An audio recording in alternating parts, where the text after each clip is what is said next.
Tous les éleveurs que je connais détestent le cholla. Ça se propage vite, ça pique tout et ça blesse le bétail. Alors pourquoi suis-je ici avant l'aube à chercher des oiseaux? Et quel rapport cela a-t-il avec une plante détestée? Vous savez déjà pourquoi cette plante est détestée. Elle paraît méchante et couverte d'épines. Même si vous n'avez sans doute jamais été piqué par un cholla, vous savez que cette plante veut vous blesser. Ces épines ressemblent à des hameçons, pas seulement à des aiguilles. Elles ont des barbillons qui restent dans votre peau, donc quand vous essayez de les retirer, un peu de chair vient avec. Maintenant, imaginez que vous êtes une vache et que vous passez à côté, et qu'une de ces aiguilles se vous pique.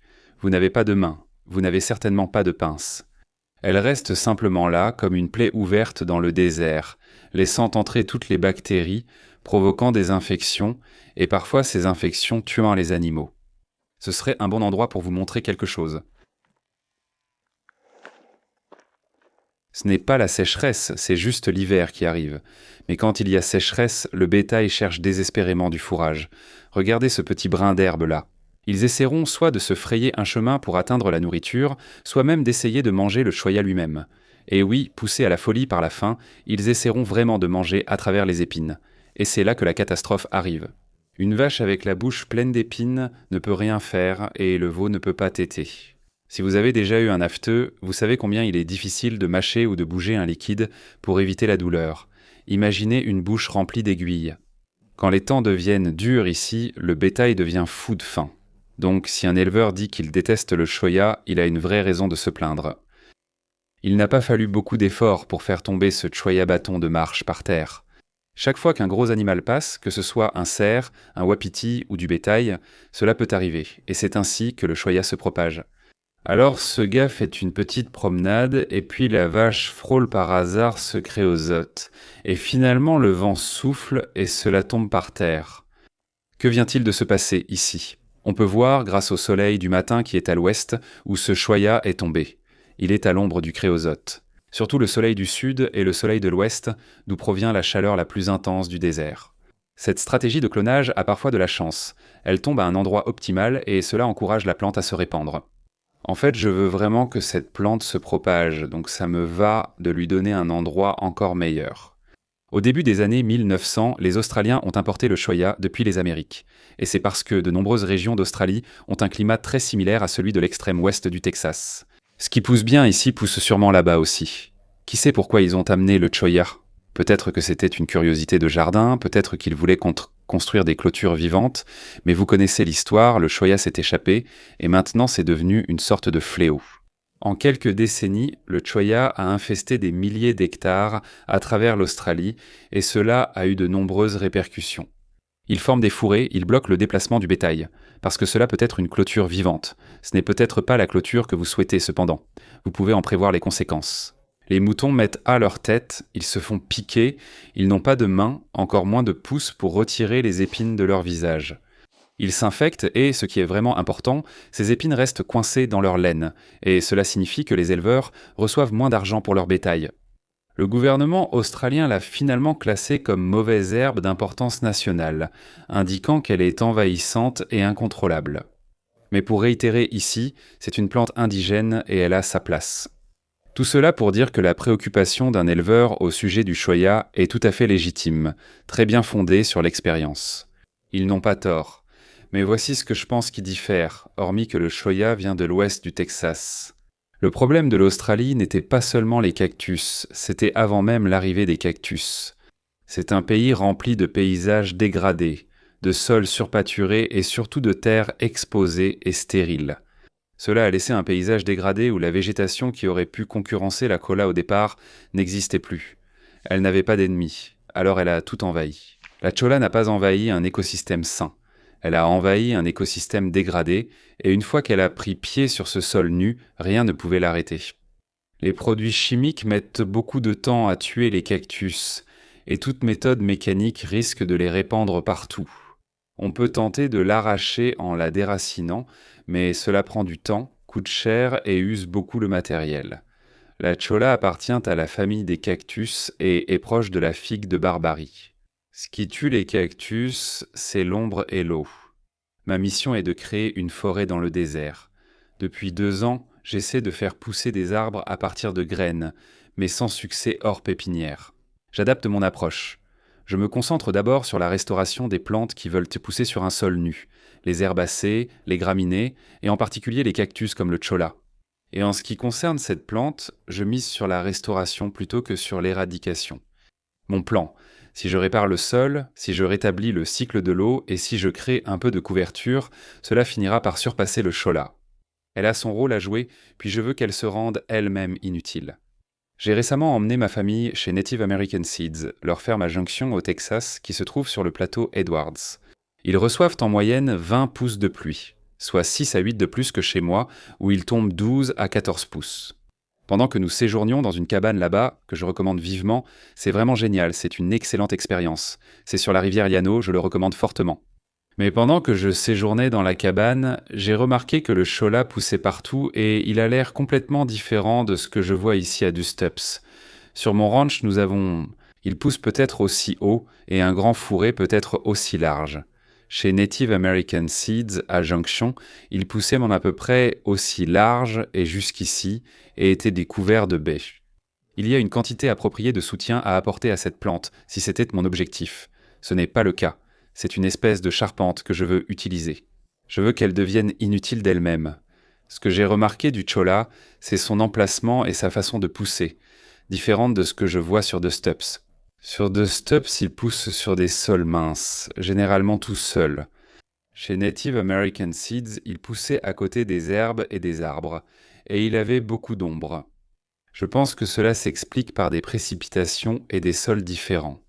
Et je pense que si quelqu'un voulait lutter contre cette plante dans ce contexte, la solution serait d'ajouter plus d'herbe parce que l'herbe est incroyable pour retenir l'eau et le sol.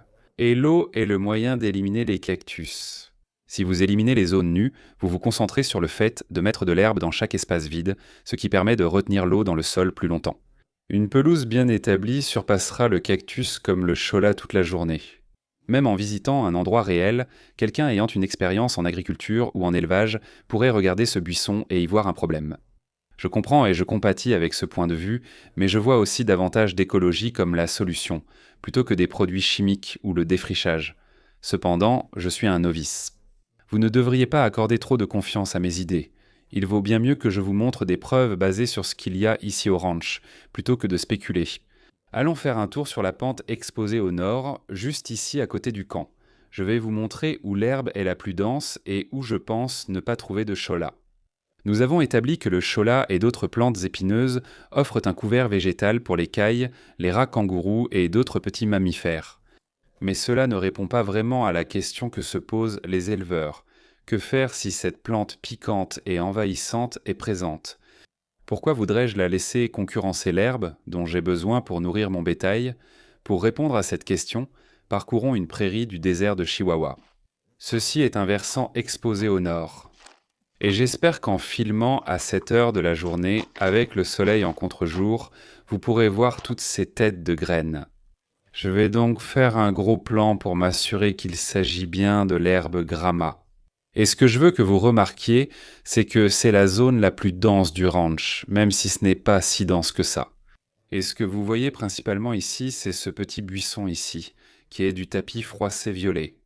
Vous avez de l'herbe grand-mère, et à part quelques touffes de cactus raquettes et d'éphédra et un peu d'agave, c'est principalement de l'herbe. Et pendant que nous marchons ici, je vais essayer de vous montrer le cholla. Je veux que vous puissiez évaluer à quel point le cholla est courant dans une zone herbeuse. Et jusqu'à présent, je n'en ai même pas trouvé un seul. Je vais essayer de garder la caméra pointée de ce côté pour qu'on puisse repérer tout cholla, pas littéralement sauter dessus dès qu'on en trouve un. J'ai déjà parcouru 30 ou 40 mètres et je n'en ai trouvé aucun. Si vous êtes sceptique, ce qui est fréquent, vous pourriez m'accuser d'avoir choisi cet endroit exprès. Je l'avoue, j'ai choisi cet endroit exprès parce que c'est l'endroit le plus herbeux du ranch. Il y a une raison pour laquelle les cailles surgissent ici. Désolé, c'était une colombe, mais vous voyez surgir ces oiseaux. Allons vous montrer comment elles utilisent cette herbe comme couverture.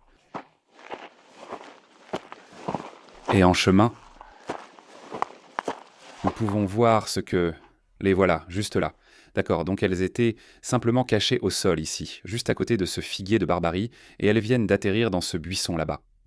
Vous voyez comment elles réagissent à la couverture? Elles atterrissent sur... Eh bien, dans ce cas, elles atterrissent sur le cotilot. Parce que c'est un endroit épineux et protégé d'où elles peuvent aussi me voir de très loin. Mais allons jusqu'à ce figuier de Barbarie où la colombe a atterri. Oh, oh, je suis content de filmer. Je suis heureux de capturer ça à la caméra. La colombe, c'est délicieux. C'est une torture de voir autant de colombes apparaître devant moi. D'accord, je ne chasse pas la colombe. Je chasse la cola et nous n'en avons toujours pas trouvé. D'accord, c'est ici qu'elles ont atterri. C'est ici que cette colombe vient d'apparaître. C'était juste là, entre l'Ocotillo et le figuier de Barbarie. Je vais continuer à marcher. La colombe sera sûrement irritée. Nous avons sursauté juste ici, et nous avions du figuier de Barbarie, de la Gave et de l'Ocotillo. Tout cela ont des épines. Elles sont très pointues. Celle-ci, c'est assez évident. Le figuier de Barbarie, je pense que vous pouvez me croire sur parole, et puis cette agave.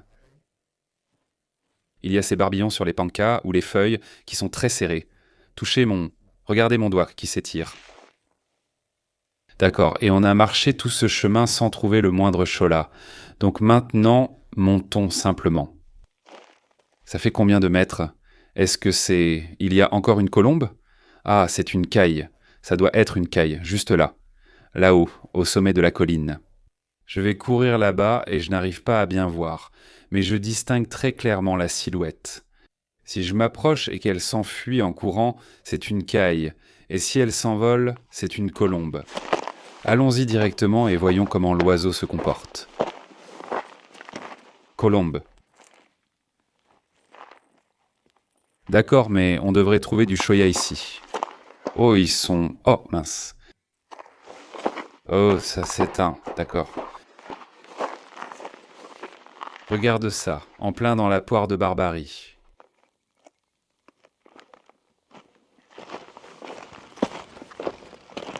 Un immense bosquet de ça. C'est possible pour les oiseaux. De s'y cacher dans tous les sens. Désolé, j'essaie de prendre ma caméra sur son stabilisateur, mais elle ne coopère pas toujours. Ce n'est pas surprenant qu'ils aiment un endroit comme celui-ci, parce que c'est assez ouvert, mais aussi épineux et protégé. Maintenant, c'est le genre d'endroit où je m'attends à trouver de la chola. Oh, nous y voilà, juste ici, voilà. Chola juste ici. Et je te promets, je ne savais pas que cette plante en particulier était là. C'est juste en connaissant le sol et ce qu'il y a sous mes pieds, et la façon dont je sais ce qu'il y a ici, c'est grâce à l'herbe. Je ne sais pas si ça se voit à la caméra, mais tu vois cette zone. Il y a quelques arbustes, il y a de la gave, mais rien d'autre ne pousse. La raison, c'est la profondeur du sol jusqu'à une couche restrictive, qui dans ce cas est la caliche. Sur ces surfaces relativement plates au sommet des collines, la pluie tombe, elle dissout le calcium dans le sol. Le calcium reste en solution, à mesure que la pluie s'infiltre. Cependant, le soleil finit par évaporer l'eau du sol, jusqu'à 60 cm sous la surface. L'eau s'en va, le calcium reste, et comme le calcium est là, ce n'est pas assez profond pour que les racines aillent chercher l'eau dont elles ont besoin. Cette herbe a besoin d'au moins 30 cm de terre arable, et idéalement de 30 à 90 cm pour vraiment survivre, et c'est exactement ce qui est indiqué. Là où la couche de sol au-dessus du caliche est mince, c'est là que pousse le chola. En marchant et en explorant, vous verrez que le chola n'est pas entouré de beaucoup d'herbes. Il pousse souvent séparément, car il lui faut un sol mince, du moins sur mon ranch. Peut-être qu'ailleurs il pousse autrement, mais j'ai passé assez de temps ici. Je vois les motifs. Abattre ce chola a créé juste un peu plus d'habitat pour les cailles. Et ce n'est pas une vidéo de chasse, mais allons voir si on peut en trouver. La raison pour laquelle je suis ici, c'est pour créer une forêt désertique. Et comme tu peux l'imaginer, ça coûte beaucoup d'argent. Je dois trouver un moyen de financer tout ça. Alors, comment transformer un terrain au milieu de nulle part, ce qui est évidemment un obstacle majeur, et la raison pour laquelle je l'ai eu à 247 $ l'acre en un véritable atout? Eh bien, l'isolement est une ressource fantastique pour les chasseurs. Bien sûr, il faut qu'il y ait des animaux, mais le travail que je fais déjà favorise la présence d'animaux. Et il y a beaucoup d'espèces envahissantes ici qui coûtent très cher à chasser. Les audaces se vendent à 3 000 $ la bête. Daniel en a vu un à notre mangeoire la semaine dernière. Et il y a environ un mois, nous avons vu un wapiti Roosevelt, qui n'est pas le wapiti natif d'ici. Ceux qui devraient être ici sont les wapitis des Rocheuses, mais nous les avons tous tués. Une mentalité de conservation, c'est ce qui paie les factures, et j'aime bien chasser, mais ce n'est pas mon activité principale. Daniel a son permis de guide délivré par l'État du Texas, et même si j'aime bien chasser, je n'aime pas ça au point de vouloir être celui qui prélève la ressource. Mon objectif ici est de créer une forêt dans le désert. Si nous faisons quelques chasses guidées au cours de l'année et que cela couvre une bonne partie des factures, ça s'accumule très vite. Ensuite, à mesure que je continue à créer de l'habitat et de la couverture et que je poursuis mon objectif de forêt dans le désert, la chasse est un moyen potentiellement lucratif de compenser beaucoup de factures. La principale limitation, bien sûr, c'est le nombre d'animaux. Les animaux de chasse ici sont une ressource limitée, et j'ai un esprit très axé sur la conservation. Je ne veux pas prélever plus que ce que la terre peut supporter. Nous avons en fait une quantité importante de cailles ici, mais pas assez pour justifier de faire venir des chasseurs. Pas encore, une compagnie près du camp apparaît parfois. Et maintenant que notre distributeur de nourriture pour gibier fonctionne et qu'on distribue beaucoup de nourriture gratuite, on voit aussi des cailles assez régulièrement à cet endroit. Elles apprécient la nourriture gratuite comme tous les étudiants. Mais il est aussi essentiel qu'il y ait des lieux où se cacher à proximité, notamment du cholla. La seule caille que j'ai jamais chassée, c'est la caille Bob White. Et celle-là est très facile à appeler parce qu'il suffit de siffler Bob White. Mais cet appel ici ne sert à rien parce que nous avons la caille de Gambel. Et la caille de Gambel est beaucoup plus difficile à imiter. Je vais tricher. J'ai des sons sur mon téléphone que je vais essayer de jouer pour voir si les cailles réagissent à nos appels. Avant de commencer, je vous préviens que cela peut ne pas fonctionner. C'est difficile à faire sur commande.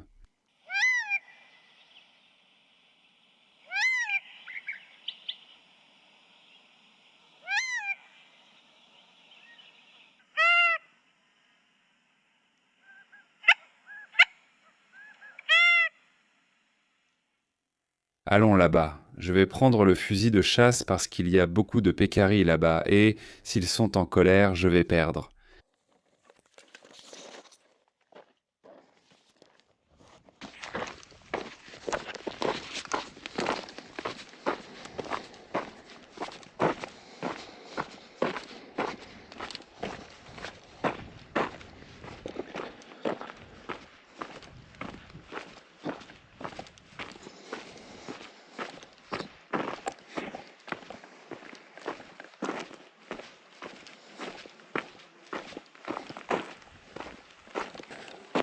Ce sont les pneus que j'ai...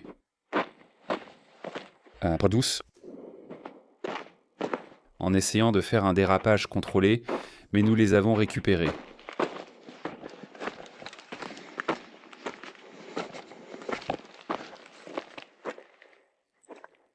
C'est probablement l'endroit idéal pour sortir du lit de la rivière.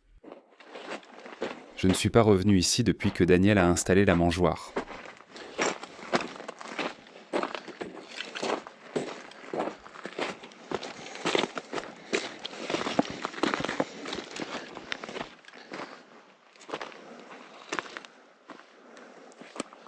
De toute façon, je dois entrer ici.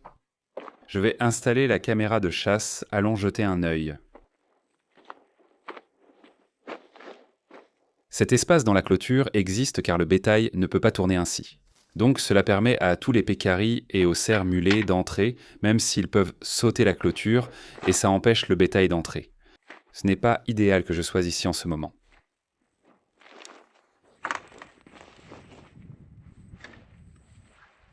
Je dois prendre 1 minute pour installer la caméra de surveillance.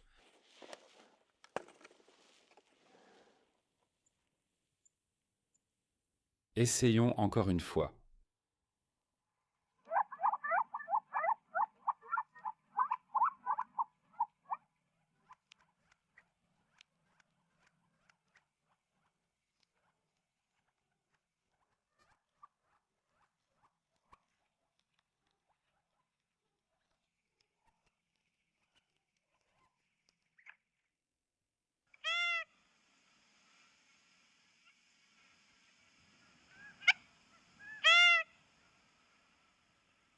Eh bien, les cailles ne sont pas là ce matin, mais je voulais quand même vous montrer ceci. Parce qu'il y a du chola absolument partout, et ça n'a rien à voir avec les cailles. Mais tout ce chola, que ce soit du chola bâton de marche comme là-bas, ou ce chola arbre de Noël.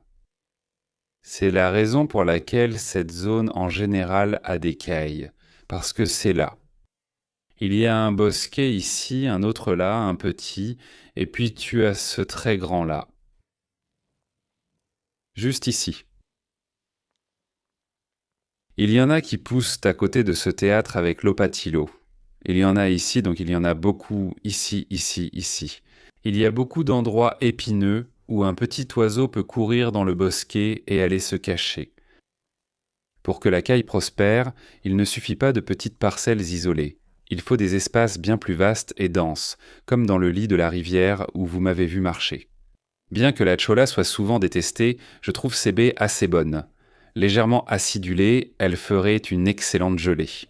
Profitons du fruit de cette plante et voyons si nous pouvons en faire quelque chose de délicieux.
Je n'ai jamais essayé de faire ça auparavant.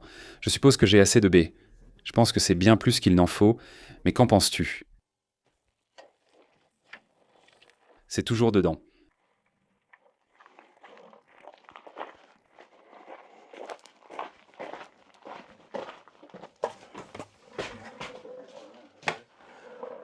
Très bien. Maintenant, passons au test du bocal.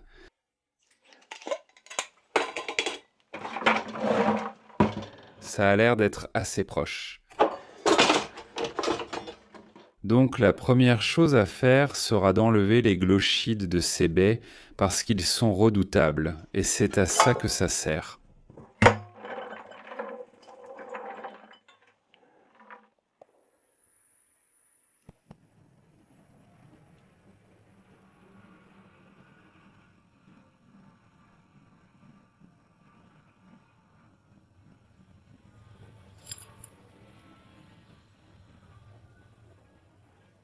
J'ai quelques baies de choya doucement sautées.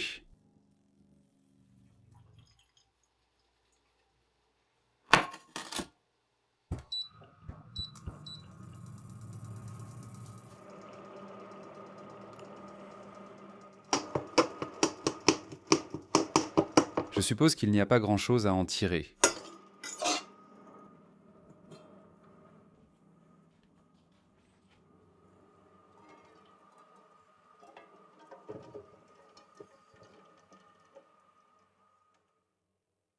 Alors voici mon concentré.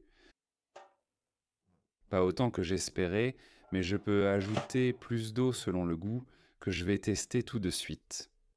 Je dois nettoyer le...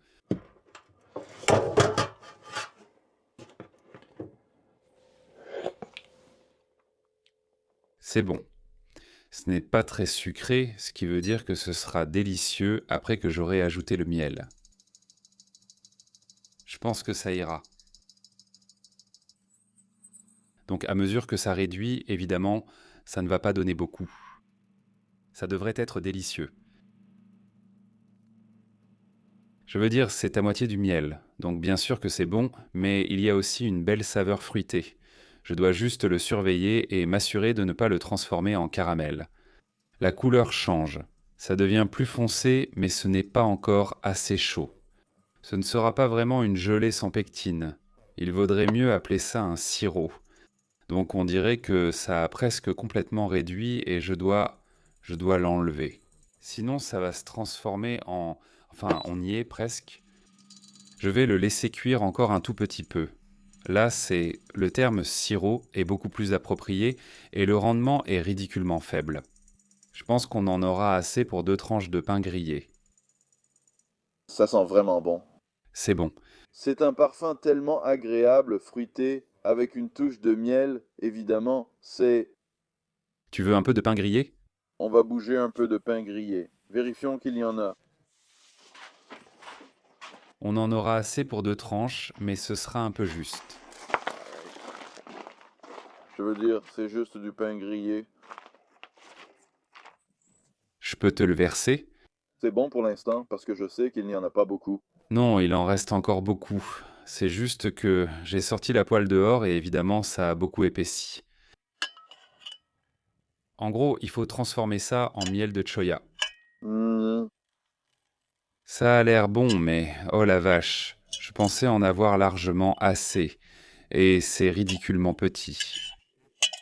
Au début, ça avait vraiment l'air de suffire, tu vois. Plusieurs morceaux de pain. Ouais, non, non. C'est une saveur subtile. Le miel ne l'emporte pas. C'est rafraîchissant. Oui, c'est assez doux.